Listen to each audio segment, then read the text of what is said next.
I'm Summer, and I'm 32. My millionaire husband just called me sterile in front of a packed courtroom, claiming I trapped him in a childless marriage. His lawyer was already pulling out documents to prove how my infertility violated our prenuptial agreement. Christian sat there in his $1,000 suit, playing the devastated husband, whose dreams of fatherhood had been crushed by his defective wife. The judge looked sympathetic. The gallery was eating it up. And me? I reached into my purse and smiled. Where are you watching from today? Drop your location in the comments below and hit that like and subscribe button if you've ever felt completely betrayed by someone you trusted. You'll definitely want to stick around for what happened next. Let me rewind 3 years to show you how I ended up married to a complete fraud. Picture this. I'm working as an events coordinator at a boutique hotel in Manhattan when Christian Morrison walks into my life like something out of a romance novel. 6'2", salt and pepper hair, blue eyes that could melt glaciers, and a smile that probably cost more than my car. He was planning his company's annual gala, and lucky me got assigned to make his every wish come true. I need this to be perfect, he told me during our first meeting, leaning across my desk with those intense eyes. Money is no object. Famous last words, right?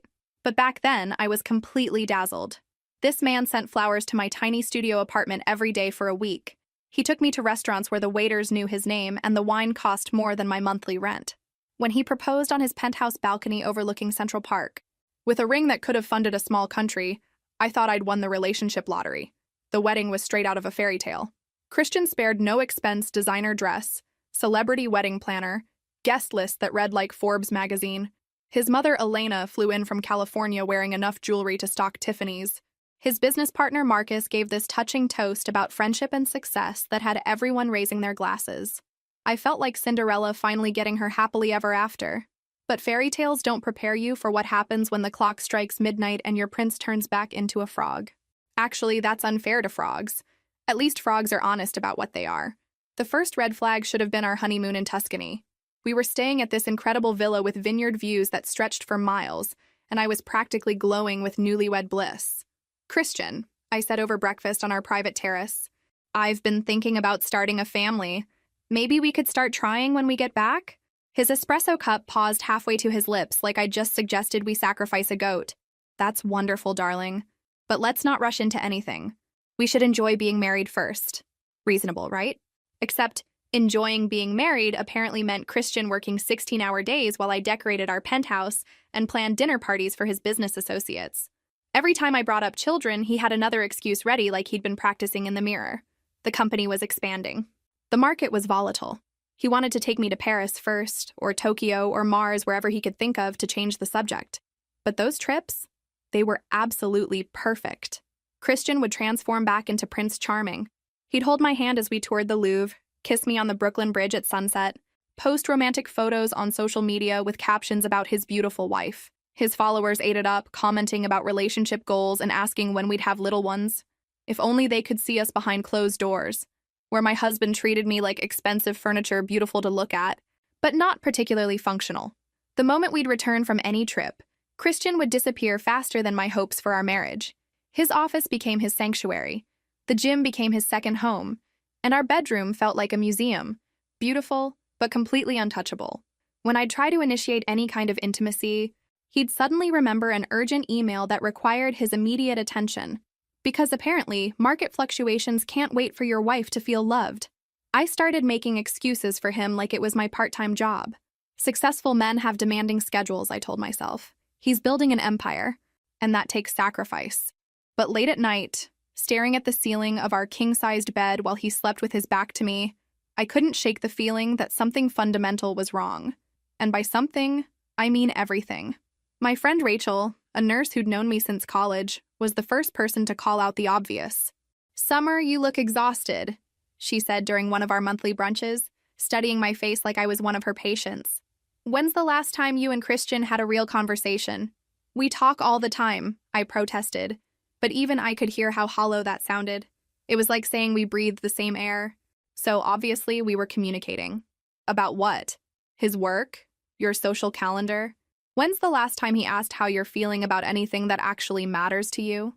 I couldn't answer because I couldn't remember.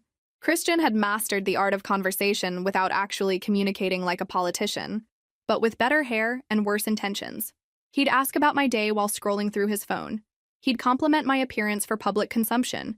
But in private, I might as well have been wallpaper. The breaking point came on our second anniversary. I'd planned this romantic evening, his favorite restaurant, a bottle of wine we'd shared on our wedding night, lingerie that cost more than most people's mortgage payments. I wanted to feel connected to my husband again, to remember why we'd fallen in love in the first place. Christian came home 3 hours late. "Sorry, darling," he said, loosening his tie without actually looking at me. Marcus and I were reviewing quarterly projections, and you know how time flies when you're discussing expansion strategies. There I was, standing in our living room wearing a dress that hugged every curve, makeup perfect, hope dying a slow and painful death in my chest. "Christian, it's our anniversary." He paused with that deer-in-headlights look before his practiced smile slid into place. "Of course it is. How thoughtless of me. Let me just shower and we can order takeout from that Thai place you like." Takeout. On our anniversary. While I stood there dressed for seduction, feeling like the world's most expensive fool. That night I made a decision that would change everything.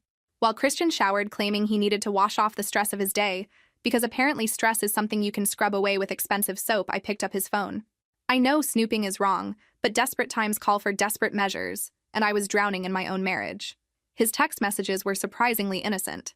Business conversations with Marcus, scheduling with his assistant, the usual boring corporate communications. No secret affairs, no steamy exchanges with mysterious women. If anything, his digital life was as sterile as our relationship. How fitting. But something nagged at me. The way he and Marcus texted felt different. Comfortable in a way that Christian never seemed with me anymore. They had inside jokes, shared references, an easy intimacy that I envied. It was like watching two people who actually liked each other, which was a foreign concept in my marriage. You know what they say about curiosity in cats? Well, this cat was about to discover some very interesting information, and I was definitely going to survive to tell about it. Take Marcus, for example. Christian's business partner, best friend since college, and the man who seemed to know my husband's schedule better than his own wife did. They'd roomed together at Harvard, started their investment firm right after graduation, and somehow, Marcus was always around. Always invited to our dinner parties, always joining us for holidays, always the third wheel who never actually felt like a third wheel. More like I was the third wheel in their perfectly choreographed friendship. I started paying attention to things I'd previously ignored because I was too busy playing the perfect wife. The way Christian's entire demeanor would change when Marcus walked into a room suddenly animated, genuinely laughing, more alive than I'd seen him in months. The way they'd stand just a little too close during business discussions, their conversations flowing with an ease that made me feel like an outsider in my own home. "Marcus is coming for Thanksgiving," Christian announced one evening in November, not asking but informing me like I was his secretary. "Of course he is," I replied, not bothering to hide my sarcasm. Would it be a holiday without Marcus? Should I set a place for him at our anniversary dinner too? Oh wait, we don't have those anymore. Christian shot me a sharp look. "He's family, Summer. You know he doesn't have anywhere else to go." Family. Interesting choice of words, considering Marcus had parents in Connecticut and a sister in Boston. But apparently, our dinner table was where he belonged for every major holiday. I was starting to feel like the unwanted guest at my own celebrations, which is quite an achievement when you're paying for the turkey. But instead of starting another fight that would go nowhere, I decided to play detective. During Christmas dinner, I watched them like I was studying for the most important exam of my life. The shared glances, the way Marcus could make Christian laugh with just a raised eyebrow, the comfortable silence between them that spoke volumes. When Marcus complimented the dinner I'd spent all day preparing, Christian beamed with pride as if he'd cooked it himself. Here's something fun. Have you ever watched two people who are clearly in love try to pretend they're just friends? It's like watching a badly acted play where everyone's forgotten their lines but keeps going anyway. After the holidays, I made a discovery that sent my world spinning off its axis. Christian had forgotten to lock his home office safe, something that never happened, because my husband was more obsessive about security than the Pentagon. He kept important documents in there: property deeds, investment portfolios, insurance policies, and apparently life-changing secrets. I knew I shouldn't look. I knew I was crossing about 17 different lines. But my marriage was already broken, and I needed to understand why I was living with a stranger who happened to share my last name. Most of the contents were exactly what you'd expect: legal documents, financial records, business contracts. But tucked between his property deeds and his life insurance policy, like some kind of twisted Christmas present, I found a manila envelope with a medical clinic's logo. The letterhead read Metropolitan Men's Health Center, and the date was 3 years before we'd even met, before he'd swept me off my feet with talk of building a life together, before he'd nodded sympathetically every time I mentioned wanting children. My hands were shaking as I opened it, and honestly, they should have been. Vasectomy consultation and procedure confirmation. Voluntary sterilization. Completed successfully. Patient counseled on permanence of procedure. Let that sink in for a moment. My husband had me believing I was broken while he'd literally made sure we could never have children. The audacity was almost impressive. The envelope slipped from my numb fingers like a smoking gun, and for a moment, I just stood there in Christian's office, staring at the evidence scattered across his mahogany desk. 3 years before he'd met me. 3 years before he'd swept me off my feet with promises of forever. 3 years before he'd let me believe that my body was somehow failing us both. Every conversation about our future family had been a performance worthy of an Oscar. Every time I'd suggested baby names or pointed out cute nursery furniture, he'd been acting. This man had built our entire relationship on a foundation of lies so elaborate, it would make politicians jealous. I photographed the documents with my phone, my hands still trembling with a combination of rage and vindication. Then I carefully returned everything to its exact position in the safe, because if Christian thought he was the only one who could play the long game, he was about to get a very rude awakening. The next few weeks were pure torture. I sat across from Christian at dinner, making small talk about his day, while inside I was screaming loud enough to wake the dead. I watched him chat with Marcus about their latest business ventures, and suddenly their relationship took on a completely different dimension. Had Marcus known about the vasectomy? Was he part of this elaborate deception too? Of course he was. You don't share a dorm room, start a business, and maintain a decades-long friendship without knowing your partner's medical history, especially when that medical history directly impacts the woman he's married to. You seem distracted lately, Christian observed one evening, not looking up from his tablet as he scrolled through emails like the caring husband he pretended to be. Just tired, I replied, wondering how he could be so oblivious to the fact that I'd uncovered his lies. But then again, Christian had always been excellent at seeing only what he wanted to see. It's a useful skill when you're living a double life. The final piece of the puzzle fell into place during a dinner party we hosted for some of Christian's business associates. I was playing the perfect hostess, as always, when I noticed something that made my blood run cold. Marcus was adjusting Christian's tie, an intimate gesture that lasted just a beat too long. Their eyes met, and in that moment, I saw something that explained absolutely everything. Love, not friendship, not business partnership, but genuine, deep, romantic love. I excused myself to the kitchen and gripped the marble countertop until my knuckles turned white. How long had they been together? Had their relationship started in college? Or was it something that developed over years of building their business empire together? More importantly, why had Christian married me if he was in love with someone else? The answer was probably sitting right there in that manila envelope, wasn't it? The vasectomy, the marriage to a woman who desperately wanted children, the prenuptial agreement I'd signed without reading carefully because I'd been blinded by love and expensive jewelry, it all added up to something calculated and cruel. Christian had married me as a cover, a beautiful, successful wife to parade around while he lived his real life with Marcus. And when our childless marriage inevitably failed because I couldn't get pregnant, he'd be able to keep his fortune intact while playing the victim of a defective woman who couldn't give him the heir he wanted. It was actually brilliant, in a completely sociopathic way. I almost had to admire the planning involved. Almost. I started doing research like my life depended on it, because frankly, it did. Real research. Not just connecting dots and drawing conclusions like some discount detective. I hired a private investigator, a woman named Detective Sarah Chen, who specialized in matrimonial cases and had the kind of track record that suggested she'd seen every flavor of marital deception imaginable. I paid her with money from an account Christian didn't know about, a small inheritance from my grandmother that I'd kept separate from our joint finances, because apparently I had better instincts about protecting myself than I'd given myself credit for. I need to know if my husband is having an affair, I told Sarah during our first meeting at a coffee shop in Queens, far from anywhere Christian or Marcus might accidentally stumble upon us. Sarah was in her 40s, sharp-eyed and professional, with the kind of no-nonsense attitude I wished I'd possessed 3 years ago. Most wives have a gut feeling before they have proof, she said, studying me across the small table. What's yours telling you? That my marriage has been a lie from day one, and I'm about to prove it.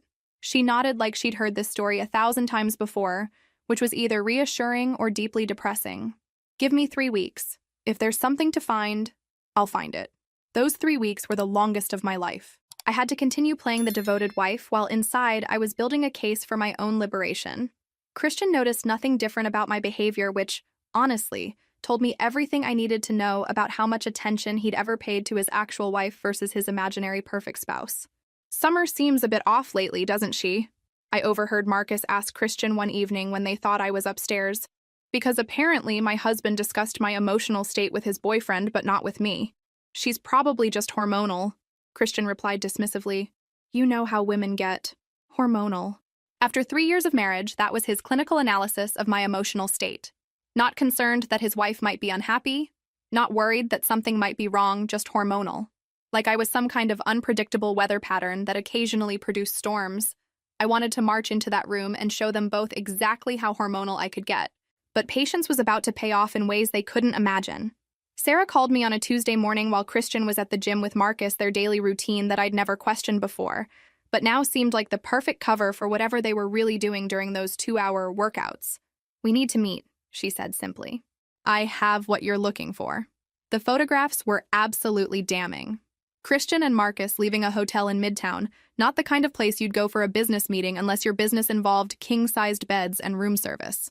Christian and Marcus at a restaurant in the Village, holding hands across the table like the lovers they obviously were. Christian and Marcus kissing in the doorway of Marcus's apartment building at midnight, when Christian had told me he was working late at the office. How long? I asked, staring at the evidence of my husband's double life spread across the table like playing cards in the world's worst poker game. From what I can tell, at least since college, maybe longer. They're very careful, very discreet, but there are patterns. Hotel registrations under Marcus's name, restaurant reservations for 2 in locations where they're unlikely to run into anyone from their professional circle. Your husband has been living a double life for a very long time. I felt strangely calm as I absorbed this information. The betrayal was complete now, no more wondering, no more second-guessing my instincts, no more making excuses for behavior that had never made sense. Christian had married me to hide his relationship with Marcus, undergone a vasectomy to ensure I'd never get pregnant, and created the perfect trap to ensure I'd walk away from our divorce with nothing. Except he'd made one crucial miscalculation. He'd underestimated his wife. I want a divorce, I announced on a Thursday evening, standing in the doorway of Christian's office while he reviewed quarterly reports. I'd rehearsed this moment for weeks, but my voice still came out stronger and clearer than I'd expected.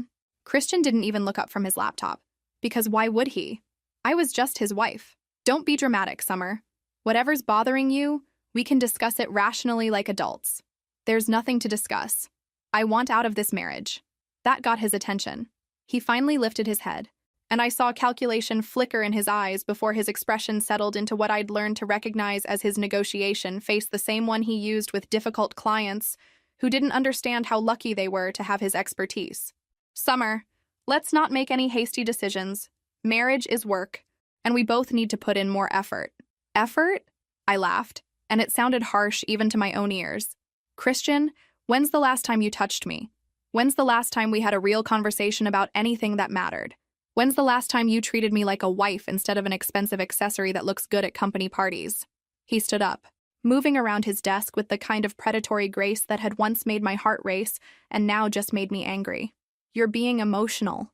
This is exactly the kind of reaction that makes productive communication impossible. I'm done communicating. I've filed the papers. You'll be served tomorrow morning.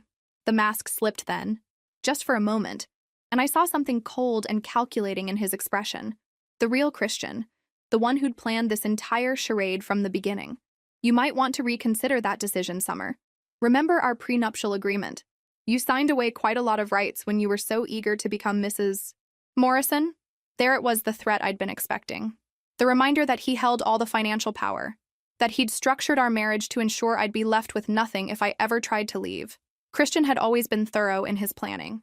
It was one of the qualities I'd once admired about him. I remember, I said calmly. I also remember the clause about fault-based divorce and the provision for spousal support in cases of adultery or fraud. His confidence wavered slightly, like a crack appearing in expensive marble. I don't know what you think you know, but I know about Marcus. The words hung in the air between us like a live wire, crackling with dangerous energy. Christian's face went completely blank, that expressionless mask he wore when he was calculating his next move in a high-stakes negotiation. I don't know what you mean by that. Of course you don't. I turned to leave, then paused in the doorway for my exit line. Oh, and Christian, you might want to call your lawyer.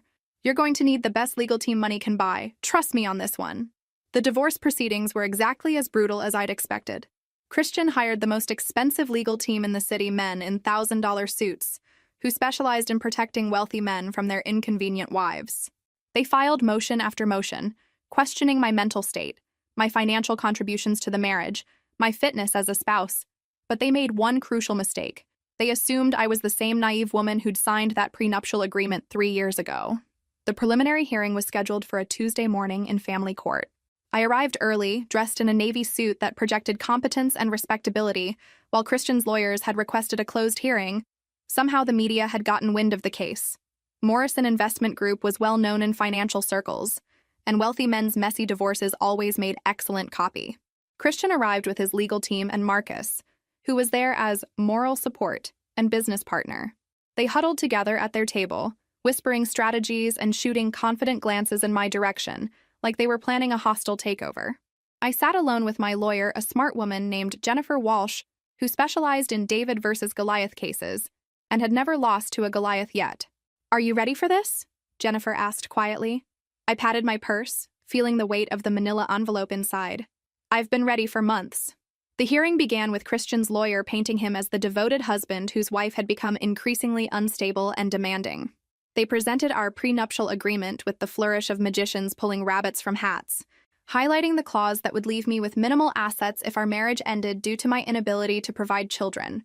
My client entered this marriage with the express understanding that he and Mrs. Morrison would start a family, his lawyer intoned like he was delivering a eulogy. When it became clear that Mrs. Morrison was unable to fulfill this essential aspect of their marital agreement, the relationship deteriorated beyond repair. Unable to fulfill. The word choice was deliberate, designed to make me sound defective, broken, less than a real woman. I felt every eye in that courtroom assessing me, wondering what was wrong with me that I couldn't give my husband the child he wanted. It was actually quite a performance, I almost believed it myself. But then Christian's lawyer made his fatal mistake. He looked directly at me with that smug smile that said he thought he'd already won. "Furthermore, Your Honor, medical evidence will show that Mrs. Morrison is in fact infertile. My client has endured 3 years of false hope while his wife concealed her condition, making conception impossible." The silence in that courtroom was deafening. You could have heard a pin drop as Judge Harrison stared at Christian, waiting for an explanation that wasn't coming. Christian's face had gone from confident to pale to green in about 30 seconds, quite the transformation for someone who usually controlled every room he entered. "Your Honor," I said, standing up despite Jennifer's surprised look, "I have evidence I'd like to present to the court." I walked to the judge's bench, my heels clicking on the marble floor like a countdown timer, and placed that beautiful manila envelope in his hands. The courtroom was silent except for the rustle of paper as he opened it and examined the contents. The vasectomy records, the private investigator's photographs, bank statements showing hotel charges and restaurant bills for Christian's secret dates with Marcus. Phone records documenting late-night calls between them while Christian was supposedly working late. Judge Harrison's expression grew darker as he reviewed each piece of evidence. Finally, he looked up, his gaze moving from Christian to Marcus to me like he was watching the world's most expensive tennis match. "Mr. Morrison," he said, his voice carrying the weight of judicial authority and barely contained disgust, "would you care to explain these documents?" Christian's lawyer jumped up like his chair was on fire.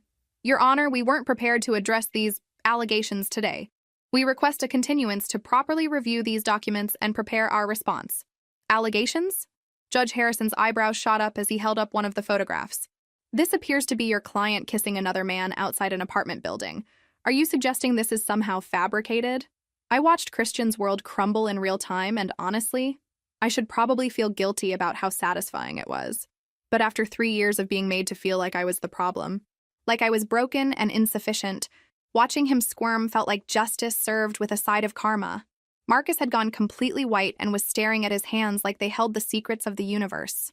The man who'd been so comfortable playing the concerned business partner was suddenly very interested in the floor tiles. "Your Honor," Jennifer stood up, "these documents clearly show that Mr. Morrison has been living a double life throughout his marriage to my client.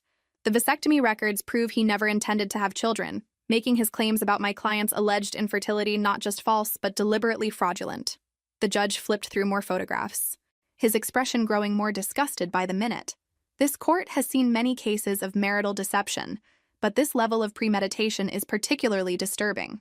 Mr. Morrison appears to have deliberately married Mrs. Morrison as a cover for his relationship with, Judge Harrison glanced at his notes, Marcus Delacroix, then structured their prenuptial agreement to ensure she would receive nothing when the inevitable divorce occurred due to his own voluntary sterilization.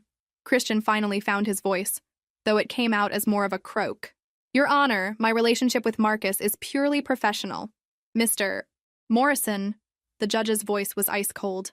I strongly advise you not to commit perjury in my courtroom. The evidence before me suggests otherwise, and I've seen enough court cases to recognize a lie when I hear one. The media section was frantically scribbling notes. I could already see tomorrow's headlines.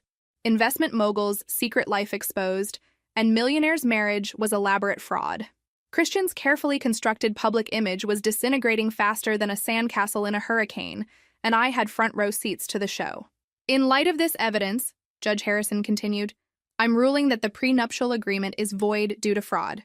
Mrs. Morrison entered this contract under false pretenses, believing she was marrying a man who shared her desire for children, when in fact, Mr. Morrison had deliberately made conception impossible. Christian's lawyer looked like he'd been slapped with a wet fish. Your Honor, we respectfully request. Furthermore, the judge's voice cut through the courtroom like a blade. I'm awarding Mrs. Morrison 50% of all marital assets, including the primary residence, vacation properties, and a substantial portion of Morrison Investment Group.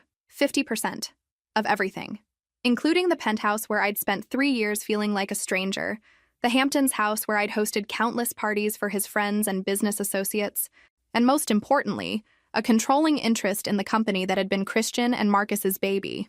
Christian shot to his feet like he'd been electrocuted. Your Honor, that's impossible. The company is my life's work, which you built during your marriage using community property laws, Judge Harrison replied coolly. Your wife was entitled to transparency about your intentions and fertility status. Instead, you committed fraud on a scale that shocks this court's conscience. I could practically see the dollar signs evaporating from Christian's eyes. The man who'd thought he was so clever, so careful in his planning, had just lost everything because he'd underestimated the woman he'd married for appearances. It was almost poetic. The aftermath of that courtroom victory was swift and brutal. Within 48 hours, news of Christian's deception had spread through Manhattan's financial district like wildfire. The story had everything gossip-hungry socialites loved: secret affairs, financial fraud, and a wealthy man's spectacular downfall. Christian's business associates started distancing themselves immediately. Nobody wanted to be associated with a man who'd committed marriage fraud, especially not in a world where reputation was everything. Phone calls went unreturned, lunch invitations were rescinded, and suddenly Christian found himself persona non grata in the very circles where he'd once held court. Marcus bore the brunt of the professional fallout. Their investors, already nervous about the scandal, began pulling their money when they realized the company's 2 founding partners had been living a lie that made soap operas look understated. The man who'd helped build Morrison Investment Group from the ground up was suddenly toxic by association. I moved back into the penthouse while Christian packed his belongings like a defeated general retreating from battle. The irony wasn't lost on me. The woman he'd tried to leave with nothing was now living in his home, surrounded by the art and furniture he'd chosen to impress people who no longer answered his calls. This isn't over, Summer, he said on his last day, standing in our former living room with boxes of his personal items stacked around him like the ruins of his former empire. You think you've won something? But you have no idea how to run a business. You'll lose everything within a year. I was sitting in his favorite leather chair, the one where he used to read financial reports while ignoring me. You know what's funny, Christian? You spent 3 years treating me like I was too stupid to notice your lies, too weak to fight back, too dependent on you to survive on my own. And yet, here we are. The penthouse felt different once Christian was gone, larger somehow, like it could finally breathe without his suffocating presence. I walked through rooms that had felt like a museum and started making them actually mine. The first thing I did was donate his precious art collection, every pretentious piece he'd bought, to show off his sophisticated taste to the Metropolitan Museum of Art. Let them deal with his legacy while I built my own.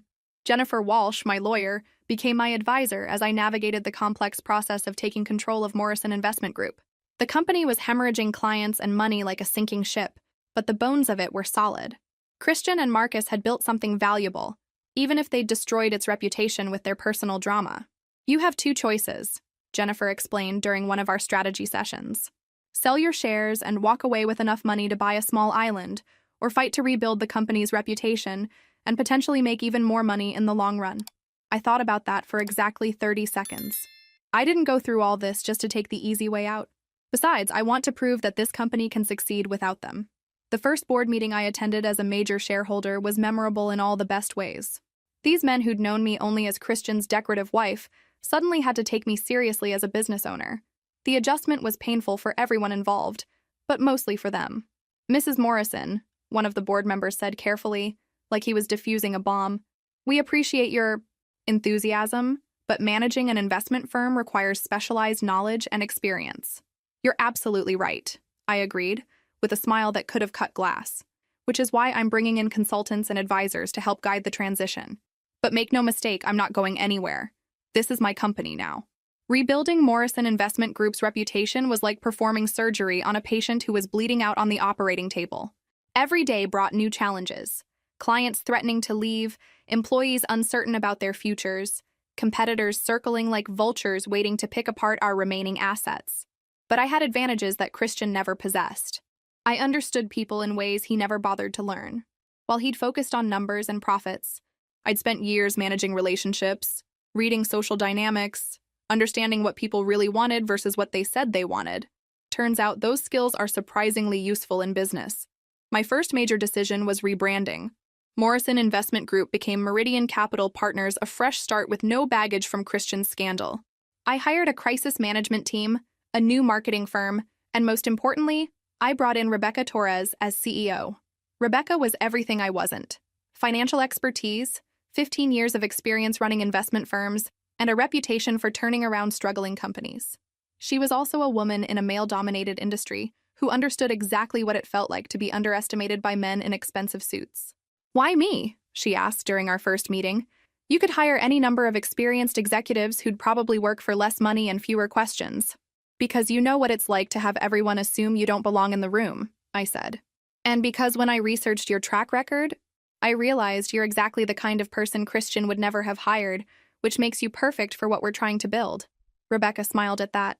"You want to prove that the company can succeed without him. I want to prove it can succeed better without him." The first 6 months were brutal in ways I hadn't anticipated. We lost about 40% of our client base, had to lay off a third of our staff, and there were days when I wondered if Christian had been right about my ability to run a business. But slowly, gradually, we started attracting new clients who were intrigued by our story. Turns out, there were a lot of people who enjoyed the idea of investing with a company that had been built from the ashes of a fraud scandal. We marketed ourselves as transparent, ethical, and led by people who understood the real cost of deception. It was a compelling narrative, and more importantly, it worked.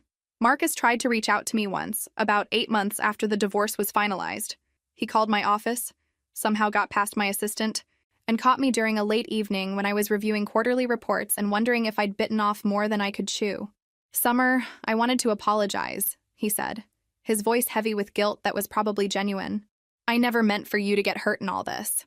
"But you knew I would be," I replied calmly, setting down my pen and leaning back in my chair. "You knew Christian had married me under false pretenses, knew he'd undergone a vasectomy, knew he was planning to leave me with nothing when our childless marriage inevitably failed. You knew all of that, and you participated anyway." "I love him," Marcus said simply. Like that explained everything and absolved him of all responsibility. "I know you do, but love doesn't excuse cruelty, Marcus, and what you both did to me was incredibly cruel. It was calculated, deliberate, and designed to destroy my life for your convenience." He was quiet for a long moment. "For what it's worth, I think Christian underestimated you from the beginning. He saw what he wanted to see, someone he could control and manipulate. He never saw how strong you really are." "No," I agreed. "He didn't. And that was his biggest mistake." 2 years after the divorce, Meridian Capital Partners wasn't just surviving, we were thriving in ways that would have made Christian's head spin. Our client portfolio had grown by 300%. We'd opened offices in Chicago and Los Angeles, and Rebecca had been featured on the cover of Financial Weekly as one of the industry's rising stars. But my real triumph came on a Tuesday morning when my assistant buzzed my office with unusual excitement in her voice. "Ms. Morrison, you have a visitor, a Mr. David Chen from Chen & Associates. He says it's about a business proposition that you'll find very interesting." David Chen turned out to be Sarah's brother, the private investigator who'd helped me gather evidence against Christian. Unlike his sister, David was a corporate acquisitions specialist who made his living buying and selling struggling companies like some kind of business vulture. "I have something I think you'll want to see," he said, sliding a folder across my desk with the satisfaction of someone delivering excellent news. "Morrison Investment Group is going up for sale." I opened the folder and felt a smile spread across my face that probably looked borderline predatory. Christian and Marcus's original company, the one they'd lost most of their clients and investors after the scandal, was now bleeding money and desperately seeking a buyer. The asking price was a fraction of what the company had been worth during its heyday. "They're asking $12 million, David explained. "Based on their remaining assets and client contracts, it's actually a decent deal for someone who knows how to turn around a damaged brand." $12 million. Pocket change compared to what I'd walked away with from the divorce settlement. More importantly, it would give me the chance to complete the circle to own the company that Christian had built his entire identity around. "There's one more thing," David added with a grin that suggested he enjoyed his work as much as I was about to enjoy mine. "They don't know you're the potential buyer. I've been representing you through a shell company, so as far as they know, they're selling to anonymous investors." The thought of Christian's face when he realized who was buying his life's work was almost too delicious to contemplate. Almost. The acquisition went through without a hitch, smoother than Christian's lies had once seemed. Morrison Investment Group officially became a subsidiary of Meridian Capital Partners, and with it came something I hadn't expected.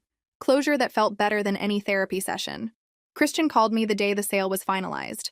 I was in my office, looking out at the Manhattan skyline and thinking about how much my life had changed when my phone rang with his number. I almost didn't answer, but curiosity won. "Summer." His voice was flat, defeated, stripped of all the confidence that had once made him so attractive. "I just found out who bought the company." "Congratulations on the sale," I said pleasantly, like I was talking to any other business acquaintance. "I hear you got a fair price considering the circumstances and the company's current reputation. Why?" The question came out raw, angry, like a wounded animal. "You've already taken everything from me. Why this too?" "I didn't take anything from you, Christian. I simply stopped letting you take from me." I leaned back in my chair, feeling oddly peaceful about this conversation. "You built that company during our marriage using community property. By law, I was always entitled to half of it. Now I own all of it, fair and square. You don't understand what that company meant to me. I understand perfectly. It was your identity, your proof of worth, your legacy. Just like our marriage was supposed to be my identity, my proof of worth, my legacy. The difference is, you tried to destroy mine while building yours on lies. I'm rebuilding yours with honesty." He was quiet for so long I thought he'd hung up. Finally, he said, "What are you going to do with it?" "Turn it into something that doesn't require fraud to succeed." The integration of Morrison Investment Group into Meridian Capital Partners took 6 months of careful planning. We kept the best employees, the most valuable client relationships, and the solid investment strategies that had made the company successful in the first place. Everything else, the toxic culture, the old boys network, the casual arrogance that had enabled Christian's deception, we scrapped completely. But the real surprise came when I discovered just how deep Christian's financial troubles had become. The man who'd once controlled millions was now struggling to make ends meet like some kind of financial pauper. His reputation in the financial world was destroyed, his personal brand was toxic, and the divorce settlement had left him with far less than he'd anticipated. Marcus had fared slightly better, but only because he'd had the sense to distance himself from Christian once the scandal broke. He'd moved to California, started a small consulting firm, and was slowly rebuilding his career under a lower profile. Smart man, even if his taste in partners was questionable. As for me, I was living in the penthouse that had once felt like a prison, running companies that generated more revenue than Christian had ever dreamed of, and for the first time in years, I felt like I could actually breathe. But the story doesn't end with professional success and financial revenge, because apparently life had more surprises in store for me. I was at a charity gala, the kind of event I'd attended dozens of times as Christian's arm candy when I met Dr. James Mitchell. He was a pediatric surgeon at Mount Sinai, recently divorced himself, and refreshingly unimpressed by my business success or social status. "So, you're the woman who brought down Morrison Investment Group," he said when we were introduced, his tone more curious than judgmental. "I'm the woman who survived Morrison Investment Group," I corrected. "There's a difference." He studied me with intelligent gray eyes that reminded me of storm clouds. "I imagine there is." That must have taken incredible strength. It was the first time in years that someone had acknowledged what I'd been through rather than just focusing on what I'd gained from it. Most people saw the penthouse, the successful company, the financial victory, and assumed I'd come out ahead. James was the first person to recognize that surviving that level of deception and betrayal had required something deeper than just good lawyers and determination. We talked for 3 hours at that gala, long after the formal program had ended and most guests had gone home. He told me about his work saving children's lives, about his own messy divorce from a woman who'd wanted a doctor's salary but not a doctor's schedule. I told him about building a company from the ashes of a fraudulent marriage, about learning to trust my instincts after years of being gaslighted by a professional. "Would you like to have dinner sometime?" he asked as the evening wound down. "Somewhere quiet where we can continue this conversation without 100 people pretending not to eavesdrop?" I almost said no. After everything I'd been through with Christian, the idea of trusting another man felt about as appealing as voluntary root canal surgery. But something about James felt different, genuine in a way that Christian had never been, even during his most convincing performances. "I should probably warn you," I said. "I come with a lot of baggage. Public scandal, trust issues, an ex-husband who committed marriage fraud, and a tendency to investigate people's backgrounds before the second date." James smiled, and it was nothing like Christian's practiced charm. This was warm, real, unguarded. "I come with emergency surgery schedules, a tendency to disappear into work for 12-hour stretches, and an ex-wife who tells anyone who'll listen that I chose my career over our marriage. Want to compare baggage over dinner on Friday?" I realized I was smiling back, the first genuine smile I'd felt in longer than I could remember. That sounds perfect. 6 months later, I was standing in the bathroom of my penthouse, staring at a pregnancy test with 2 pink lines, feeling emotions I couldn't quite name. After everything Christian had put me through the years of thinking I was broken, the public humiliation in court, the cruel irony of being called sterile by a man who'd made himself sterile, I was pregnant. James and I had been taking things slowly, building trust and intimacy in ways I'd never experienced with Christian. He'd been patient with my anxiety about commitment, understanding about my need for independence, and amazingly supportive of my business endeavors. When I'd told him about wanting children someday, he'd simply said, "Someday sounds good to me when you're ready." Apparently, someday had arrived sooner than either of us expected. "Summer?" James called from the bedroom. "Everything okay in there?" I opened the bathroom door, still holding the test, still trying to process this turn of events.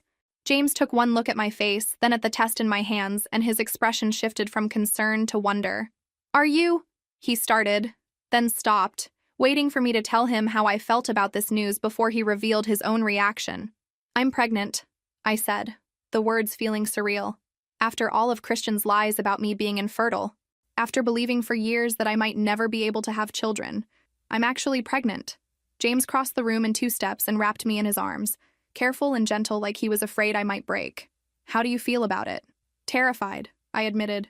"Excited, vindicated, like the universe has a sense of humor and excellent timing." When Emma Rose Mitchell was born on a snowy Tuesday morning in February, weighing 7 pounds and 2 ounces with a full head of dark hair and her father's determined chin, I finally understood what true victory looked like. It wasn't the financial success, wasn't the professional recognition, wasn't even the satisfaction of watching Christian's empire crumble. True victory was holding my daughter in my arms, knowing that I'd survived everything that had tried to break me and emerged stronger, wiser, and infinitely more capable of love than I'd ever thought possible. James proposed when Emma was 6 months old, not with a massive diamond designed to impress other people, but with his grandmother's simple gold band and a promise that he'd spend his life being worthy of the trust I'd placed in him. We married in a small ceremony in the garden of the penthouse, surrounded by the people who'd supported me through the darkest period of my life. As for Christian and Marcus, they weren't invited, obviously. I'd heard they'd moved to Portland, where Marcus was running a small investment advisory firm, and Christian was working as a mid-level analyst. They were together, finally living openly as a couple, but their professional reputations had never recovered. Sometimes the best revenge really is living well, and I was living very, very well indeed. If this story resonated with you, make sure to like and subscribe for more tales of people who turned their worst betrayals into their greatest triumphs. Remember, sometimes the people who underestimate us give us the greatest gift of all the motivation to prove them spectacularly wrong.